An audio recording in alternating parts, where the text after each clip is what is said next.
The situation in Sudan continues to deteriorate, with clashes intensifying between the Rapid Support Forces and the Sudanese army, now entering the third consecutive month. Military bases across Sudan have been targeted by strikes and anti-aircraft missile fire, exacerbating the dire humanitarian conditions faced by the civilian population. Heavy artillery, rocket launchers, missiles, drones and various other weapons have been employed by both sides in their attacks on each other, primarily in Khartoum, Khartoum North and Omdurman.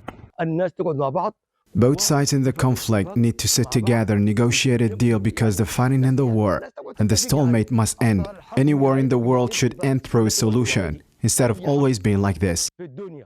As Sudan rapidly approaches the brink of chaos, the UN Security Council has been consistently urging the warring factions to cease hostilities and establish safe humanitarian corridors for civilians trapped in this war-torn nation who have been unable to flee the violence.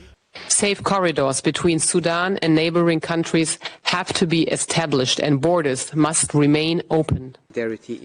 Earlier, international donors responded to the United Nations call for increased aid amid the conflict, pledging nearly $1.5 billion in humanitarian assistance for Sudan and the broader region.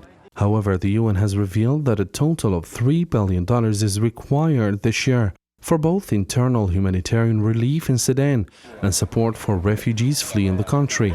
Unfortunately, only a fraction of this amount has been funded so far. I'm pleased to say that today donors have announced close to $1.5 billion for the humanitarian response to Sudan and the region, led by Filippo for the region and myself inside Sudan.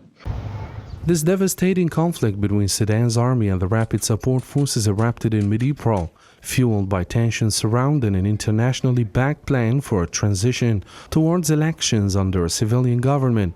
The toll of this war has been staggering, with over 3,000 lives lost, turning the capital city of Khartoum into a war zone and triggering deadly violence not only in Darfur but also in other parts of the country.